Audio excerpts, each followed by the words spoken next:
Hello, Bachcho. Let's read this question. The question says, select the incorrect statement from the following. Statement A, frequency of certain genes in a population changes over several generations resulting in evolution. Statement B, reduction in the weight of an organism due to starvation is genetically controlled. Statement C, low weight parents can have heavy weight progeny. Statement D, traits which are not inherited over generations do not cause evolution. So इस question में 4 statements दिए गए हैं evolutions के बारे में. सो यहाँ पे कौन सा स्टेटमेंट सही नहीं है मतलब इनकरेक्ट है वो हमें यहाँ पे आइडेंटिफाई करनी है. So let's start the discussion. So जान लेते हैं इस क्वेश्चन का की कंसेप्ट क्या होगा. इस क्वेश्चन का की कंसेप्ट है इवोल्यूशन.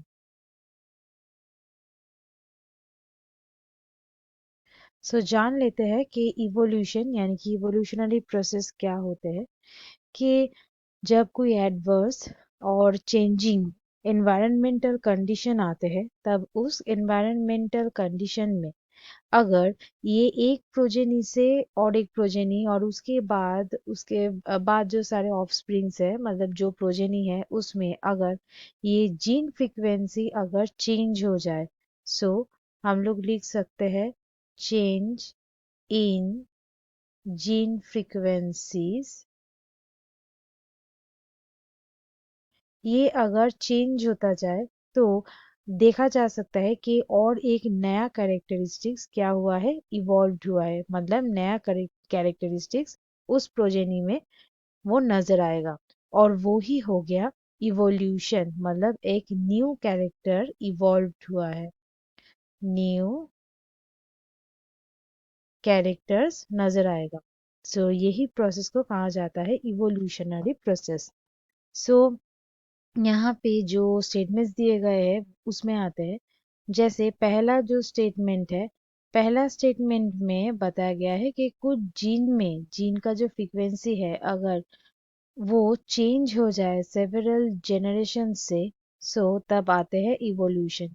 ये हम लोग ऑलरेडी डिस्कस किए हैं कि अगर एनवायरनमेंट एडवर्स हो या चेंजिंग हो कोई एनवायरनमेंट अगर वो चेंजिंग एनवायरनमेंट हो सो वो चेंजिंग एनवायरनमेंट में अगर ये जीन फ्रीक्वेंसी चेंज हो जाए और वो सेवरल जनरेशंस आफ्टर जनरेशंस में वो अगर नजर आए तो तब क्या हो जाता है ये न्यू कैरेक्टर्स उसमें नजर आ जाते हैं उसको ही कहा जाता है इवोल्यूशन.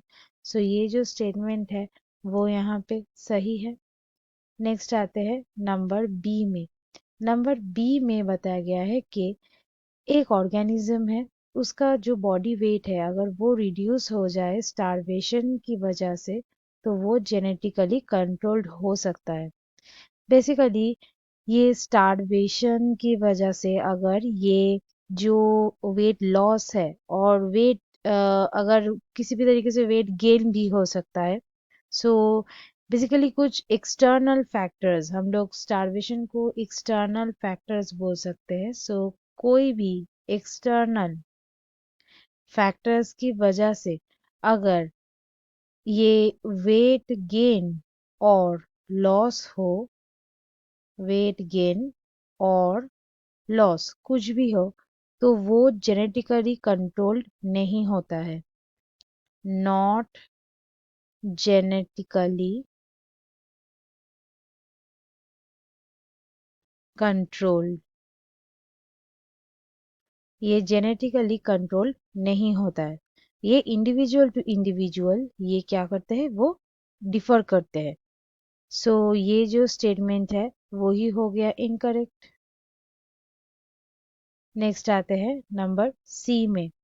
नंबर सी में यहाँ पे बताया गया है कि लो वेट पेरेंट्स ये पेरेंट्स का हेवी वेट प्रोजेनी मतलब ऑफस्प्रिंग्स हो सकता है. बेसिकली ये ऑलरेडी हम लोग देख सकते हैं कि ये जो वेट का बॉडी वेट जो है वो जेनेटिकली कंट्रोल नहीं होते. सो ये जो लो वेट जो पेरेंट्स है उसका हेवी वेट प्रोजेनी हो सकता है। क्यों? क्योंकि फूड हैबिट का डिफरेंस हो सकता है। Difference in food habit. So ये जेनेटिकली कंट्रोल नहीं होता है। सो ये स्टेटमेंट भी सही है। और लास्ट आते हैं नंबर डी में।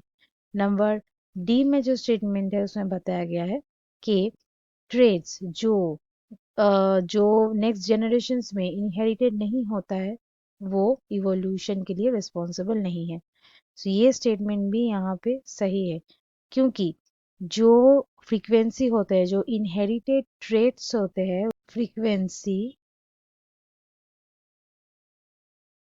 ऑफ इनहेरिटेड ट्रेट्स, ये ट्रेट्स का जो इनहेरिटेड ट्रेट्स का जो फ्रीक्वेंसी है वो क्या करता है, वो जनरेशन आफ्टर जनरेशन वो चेंज होता जाता है। Changes over generation. और इस वजह से ये इवोल्यूशन, ये प्रोसेस के लिए भी रिस्पॉन्सिबल है। जो इनहेरिटेड नहीं होता है, जैसे कि हो सकता है डांसिंग, प्लेइंग, ये सब जो कैरेक्टरिस्टिक्स है वो इवोल्यूशन के अंडर में नहीं आता है। सो ये स्टेटमेंट भी यहाँ पे करेक्ट दिया गया है। सो इनकरेक्ट स्टेटमेंट कौन सा हुआ यहाँ पे? Reduction in the weight of an organism due to starvation is genetically controlled, ये था incorrect statement. So students, hope you understood it well. Best of luck.